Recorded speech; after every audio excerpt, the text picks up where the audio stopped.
So you might be asking, what is this? This is about the mathematics of RSA used to encrypt and decrypt messages worldwide. It is mainly used on the internet to protect private information from ending up with unscrupulous people, or really anyone for that matter except the desired party for which it was intended. Originally, prior to the 1970s, if one wanted to send an encrypted message, the messengers would need to share a key. A key is a way to decrypt an encrypted message. A simple key would work something like the number 51 stands for A, and the number 37 stands for B. So if I send 5137 and the receiver gets the message and has the key, then they'll know it's really AB. However, this has many downsides. For the sake of time, we won't go into all of them. One of the downsides is that a message is shared with multiple people, say a general to a commander, then they'll have to remake a different shared key every time to ensure the privacy of the message, and meet in person to do it. Obviously, this is neither practical nor desirable. First, we need to study some mathematics to understand how an RSA message would be encrypted and decrypted. For this, the first piece of mathematics we're going to need is modular exponentiation. We're using modular exponentiation because it's also easy to compute but difficult to find the inverse of that computation. It works like this. Imagine that there is a man named Bobbert who has a message he wants to send. He wants to keep this message secret, and so we're going to let this message equal m. And so we're going to now raise it to a public exponent e that we picked beforehand. And public exponent e simply means that the eavesdropper or whoever is spying upon it will be able to see what it is, but they still won't be able to decipher the message. So anyway, m is raised to the e and then is divided by a random number n,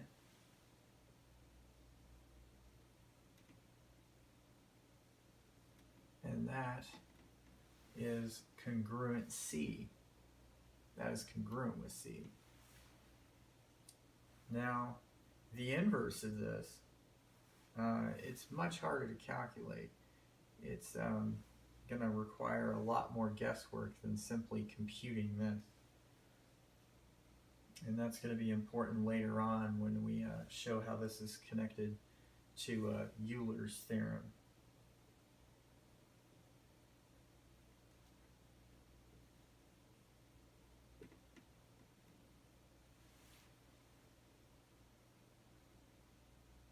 Hypothetically speaking, we could take the c that was the output from m to the e mod n congruent c and raise that to a power d. Say c to the d mod n is congruent with m.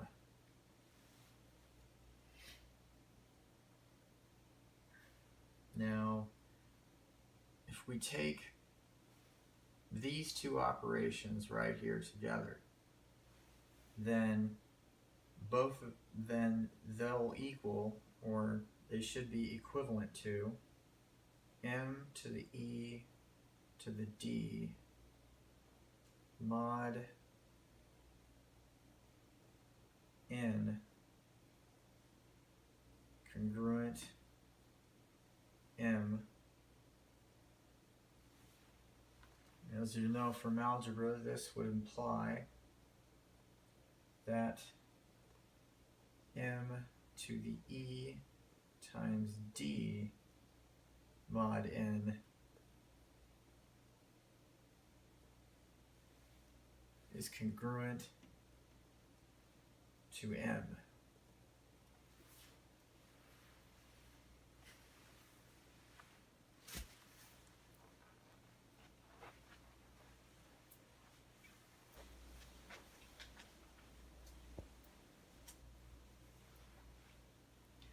Phi n counts the positive integers n that are relatively prime to n.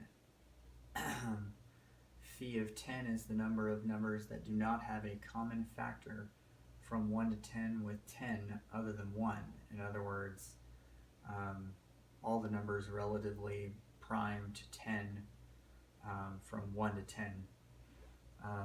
What would those numbers be? Well, if we check here and think about it for a bit, 1 is relatively prime to 10, 3 is relatively prime to 10, 7 is relatively prime to 10, 9 is relatively prime to 10, and these are all because they don't share any factors in common with 10. In other words, it's all the numbers that are relatively prime from 1 to 10 inclusive. I'm just trying to make that abundantly clear. So notice that phi of p equals p minus 1, with p being a prime number. And this is because all the numbers up to that p will not have any numbers in common with p because it's prime. So it's just p minus 1. That's the phi for any prime number. Also notice that phi of pq is equal to p minus 1 times q minus 1, because phi has a property that it's multiplicative. And now we're ready for Euler's theorem.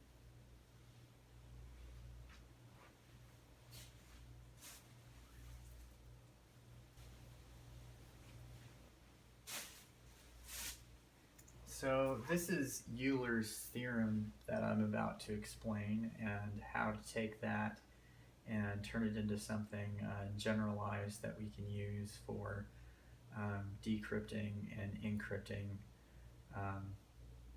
the message in the RSA. So we'll start with the definition. Euler's theorem says, let n be a positive integer and let a be an integer relatively prime to n. Then m to the phi of n is congruent to 1 mod n. By the way, phi of n is also used like this symbol right here with the circle and the I through it. And so I'm going to start using that because my unique example uses the I and the O right there. And so without further ado, 7. So we're going to choose m as our 7 and n as our 3. And you'll notice that it matches up. 7m, 3n, 1. 1 is of course matched up because it doesn't change. And then mod n is 3 again. So that's 7 phi 3 congruent to 1 mod 3. Okay, notice that 1 to the k is equal to 1 if k is in fact a positive integer. So no matter what, 1 to anything positive number is going to be equal to 1. Thus we can take the original formula of Euler, since it was congruent to 1 in the first place, and we can raise it to k, and it'll be totally unchanged. It'll be congruent to 1 mod n. And then we can take and multiply both sides by m, and since if you multiply 1 by m, it's just going to be m, then we're going to get m mod n. So in multiplying both sides by m, we actually get, this simplifies to m to the k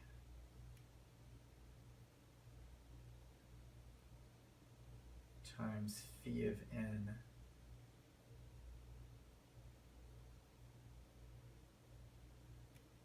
plus 1 is congruent to m mod n. There you have it. So now we can take our information and decrypt accordingly. So anyway, earlier we said m to the e times d is congruent to m mod n.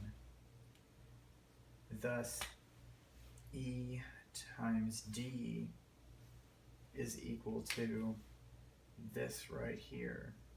As you can see, it's because we get this right here, m to the ed, and then we have m to this number right here, and we can set e times d is equal to k times phi of n plus 1. Thus, like I said before, e times d is equal to k times phi of n plus 1. And that implies something pretty interesting. It's that d is actually equal to k times phi of n plus 1 over e. Now, the interesting thing about that is, remember we said n is virtually impossible to factor. It should come from two extremely large prime numbers that would take a computer, if done right, hundreds of years to factor out. So nobody is going to be able to figure out d, which is the decryption exponent that unencrypts the whole thing, unless they have the factorization of n, which they won't know, because not even a computer can factor a number that fast. But you can multiply together those two prime numbers and encrypt it in an extremely easy fashion, and you can make that n public at the same time. This is the genius of the whole thing right here.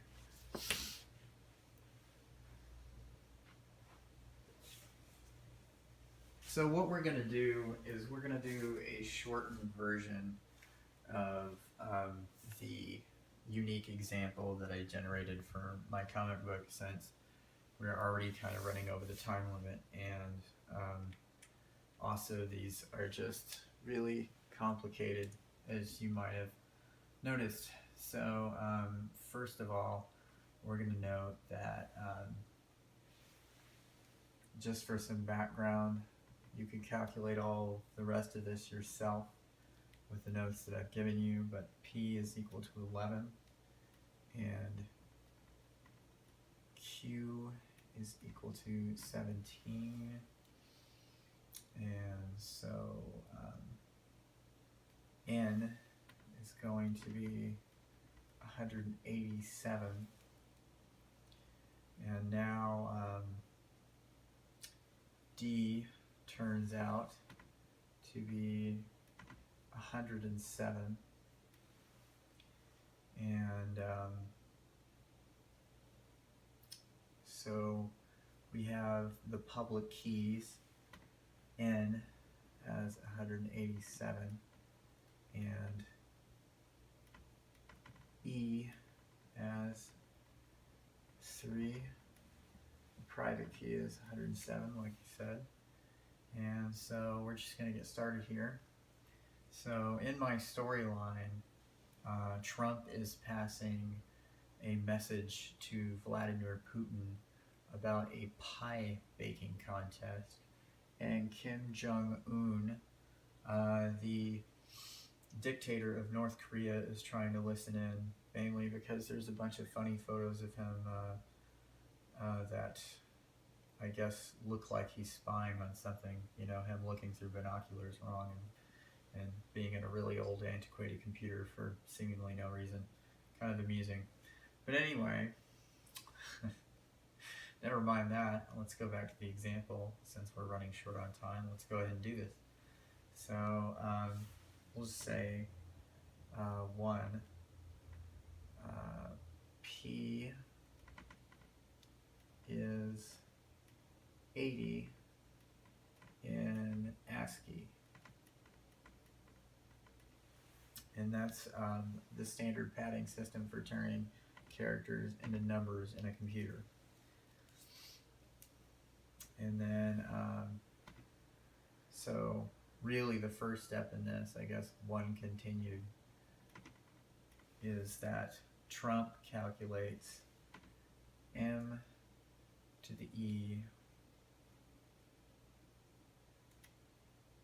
Oh, and up here I should have said e is equal to 3. That was chosen. And so m to the e is equal to 80 to the third mod 187. And that's congruent to 181. Putin then calculates that C of D, which is going to be equal to 181 to the 107th power. You might want to get your calculator out for this one, children. Is congruent to 80 mod 187. Yeah, these are pretty big numbers.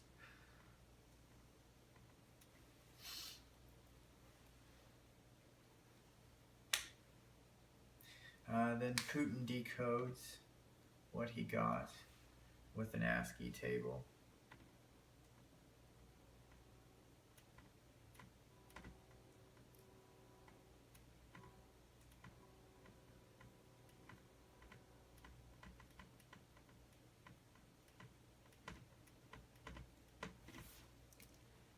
And now Trump and Putin have a secure way to communicate pie recipes, which was the whole storyline of my book.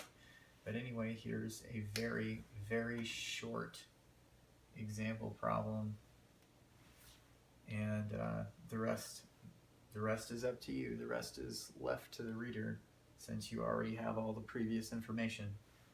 All right, have a great day.